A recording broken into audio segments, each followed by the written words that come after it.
मध्य प्रदेश की 28 विधानसभा सीटों में हुए उपचुनाव में भारतीय जनता पार्टी के द्वारा प्रचंड जीत दर्ज कराने के बाद मंत्रिमंडल में विस्तार के कयास लगाने शुरू हुआ और मंत्रिमंडल में शामिल करने विंध्य से कई नाम सामने आ रहे हैं। ऐसे में शीर्षस्थ नेताओं की बयानबाजी भी शुरू हुई और इस बार कैबिनेट में विंध्य क्षेत्र से विधानसभा अध्यक्ष के चुने जाने की चर्चाएं तेज हो गई और इस दौड़ में देवतलाव विधायक गिरीश गौतम सीधी से केदार शुक्ला का नाम सामने आया। पूर्व में रीवा जिले के देवतलाव विधानसभा क्षेत्र के भाजपा विधायक गिरीश गौतम ने भी क्षेत्र की रीवा, सीधी और सिंगरौली जिले की पैरवी करते हुए मंत्रिमंडल में जगह दिलाने की पैरवी की थी।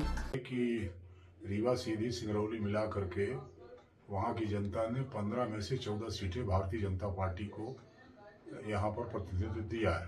तो स्वाभाविक तौर पर जनता की एक आकांक्षा है कि उसका हिस्सा भी सरकार के भीतर उनके प्रतिनिधियों को मिले और मुझे ऐसा विश्वास है कि इस बार हमारे भारतीय जनता पार्टी के संगठन के लोग, हमारे मुखिया गंभीरता से विचार करेंगे और कर रहे हैं और संगठन का निर्णय सर्वोपरि होता है।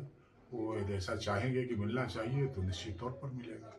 वहीं कैबिनेट में लगातार 3 पंचवर्षीय के कैबिनेट मंत्री रहे रीवा विधायक राजेंद्र शुक्ल, जिन्हें की रीवा सहित पूरे प्रदेश में विकास पुरुष के नाम से पहचान बनी, प्रबल दावेदार हैं।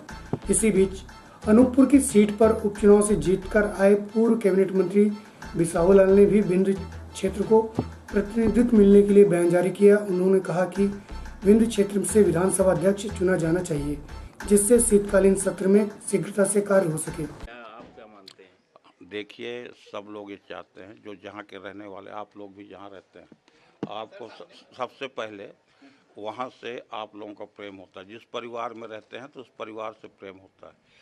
इस तरह विंध्य के लोग हमेशा ये चाहते हैं कि विंध्य क्षेत्र का विकास होना चाहिए और सब लोग अपने क्षेत्र को पहले प्राथमिकता देते हैं।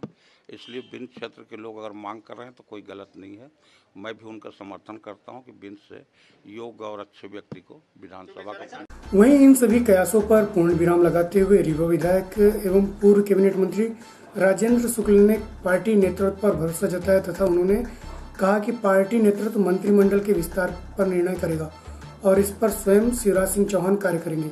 श्री शुक्ल ने कहा कि विंध्य को रीवा से जोड़कर देखा जाता है। ऐसे में लोगों को आस रहती है कि रीवा से मंत्री बनाया जाए, लेकिन पार्टी का निर्णय सर्वमान्य होता है। अच्छा, अभी मैंने ये बयान तो देखा सुना नहीं है, लेकिन आप के माध्यम से जो ये जानकारी मिली है तो बिसाहू लाल सिंह जी विंध्य के वरिष्ठ नेता हैं और यदि उन्होंने कोई बात कही है तो उसका जो हमारे यहाँ पार्टी में जो व्यवस्था है उसमें जो भी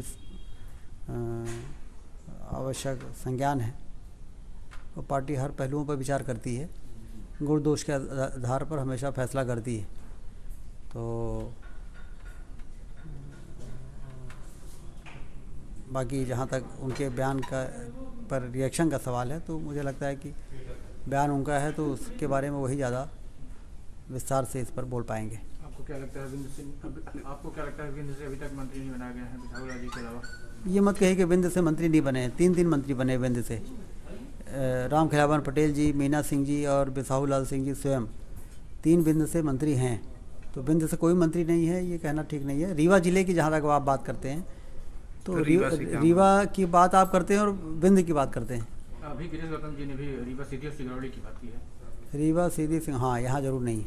रीवा संभाग तो नहीं, लेकिन रीवा संभाग में सतना आता है तो सतना से तो हैं। रीवा जिले के लिए मंत्री कोई अपेक्षा? ये देखिए, मुख्यमंत्री जी का विशेषाधिकार है और फिर संगठन से चर्चा करके मुख्यमंत्री जी हमेशा निर्णय करते हैं। तो वो लोग जब हर पहलुओं पर बेहतर विचार करके निर्णय करते आए हैं तो आगे जो भी बेहतर निर्णय करना जरूरी होगा निश्चित रूप से होगा। रीवा जिले की विकास गति को कहीं कोई विराम तो नहीं रहा? सवाल ही नहीं उठता है। मैं शुरू से कह रहा था कि विधायक मंत्री से कम नहीं होते और आपने 6 महीने में देखा होगा कि जो भी काम कांग्रेस की सरकार में रुक गए थे, चाहे माखनलाल चतुर्वेदी विश्वविद्यालय हो, चाहे इको पार्क हो, चाहे बाढ़ सागर योजना का, बहुती प्रपात का, बहुती नहर का अधूरा काम हो, आपने अखबारों में देखा होगा उसका टेंडर निकल गया करीब 300 करोड़ का। तो जो भी कांग्रेस के ज़माने में विकास के काम रुक गए थे, वो हमारी सरकार आते ही हम लोगों ने जोर लगा के और अपने अपने स्तर पर उसको शुरू करा दिया है। अब 1-2 साल बाद आप देखिएगा, जब सारे काम पूरे हो जाएंगे तो जो अभी लोग कहते हैं कि रीवा बदल गया है, वो पूरी तरह से अपने विकास के ऊंचाई को प्राप्त कर लेगा। तो विकास का जहाँ तक सवाल है, उसमें कोई असर नहीं पड़ेगा।